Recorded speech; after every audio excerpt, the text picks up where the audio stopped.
চলে এসেছি আমাদের আন্দামান ভ্রমণের দ্বিতীয় পর্বে।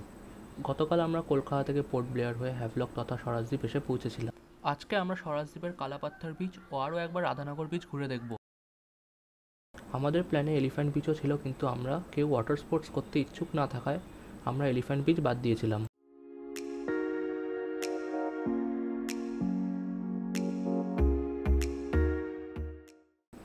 আমরা হ্যাভলকে ছিলাম একদম জেটির কাছে তথা গোবিন্দনগরে। সকাল সকাল ঘুরতে যাওয়ার আগে বেরিয়ে পড়লাম গোবিন্দনগর ঘুরে দেখবার জন্যে। উঠেই চলে গেলাম একদম জেটির পাশে, যেখানে শয়ে শয়ে নৌকা চলে বেড়াচ্ছে। কেউ পর্যটকদের এলিফ্যান্ট বিচে নিয়ে যাওয়ার প্রস্তুতি নিচ্ছে, কেউ মাছ ধরছে, আবার কেউ অন্য দ্বীপ থেকে রেশন সামগ্রী নিয়ে আসছে। সরকারি জাহাজ পোর্ট ব্লেয়ার থেকে সকাল সকাল এসে পৌঁছায় হ্যাভলকে। একটুখানি ঘুরে হোটেলে ফিরে এলাম। স্নান করে বেরিয়ে পড়লাম কালাপাত্থার বিচের জন্যে। মিনিট 30 মতন সময় লাগলো পৌঁছতে। আমাদের গাড়ির পাইলট ছিল সুভাষদা, যে আমাদের আগের দিনও নিয়ে বেরিয়েছিল।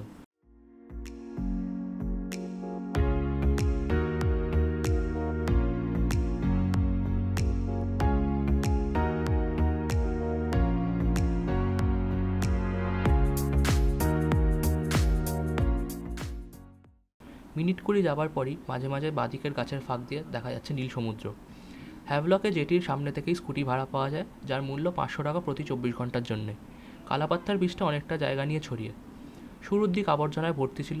এই দৃশ্য আবারও বুঝিয়ে দিল যে মানুষের মধ্যে এখনও সচেতনতার অভাব। কিন্তু কিছুটা এগিয়ে যেতে ফরেস্ট ডিপার্টমেন্টের রক্ষণাবেক্ষণে কালাপাত্থার বীচের এক ঝাঁচকচকে রূপ দেখলাম। কালাপাত্থার বীজটি পুরোটাই সাদা বালির চাদরে ঢাকা। বেশিরভাগ পর্যটক ওই পরিষ্কার অংশটা থেকেই সমুদ্রের মজা নিচ্ছে। সমুদ্রের নীল জল দেখে আর সামলাতে না পেরে আমিও জলে নেমে পড়েছিলাম। আমরা জোয়ারের সময় গেছিলাম কালাপাত্থার বিচে, তাই সৈকতে পড়ে থাকা কালো পাথরগুলো দেখতে পাইনি। ওই কালো পাথরগুলোর জন্যই এই বিচটার নাম কালাপাত্থার বিচ।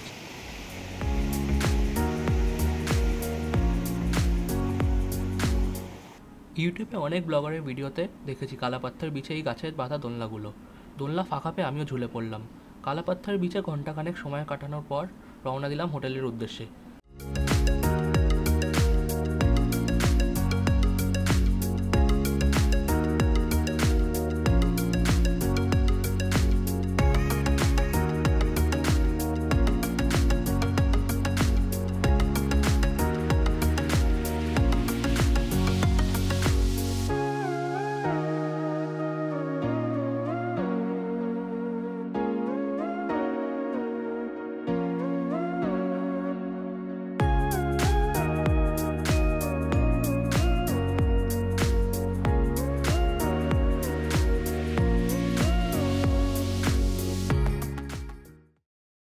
হোটেলে ফিরে স্নান করে রওনা দিলাম রাধানগর বিচের উদ্দেশ্যে।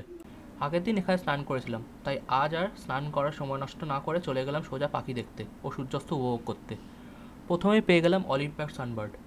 এটি অর্নেট সানবার্ড নামেও পরিচিত। কিছুক্ষণ পর দেখলাম একটা গ্রিন ইম্পেরিয়াল পিজন উড়ে গেল। তারপর যেতেই চোখে পড়লো একটি হোয়াইট বেলিড সি ইগল, যেটি গাছের ওপর থেকে বসে সব দিকে নজর রাখছিল। অনেক সময় পাওয়াতে একটি ভিডিও বানিয়ে নিলাম।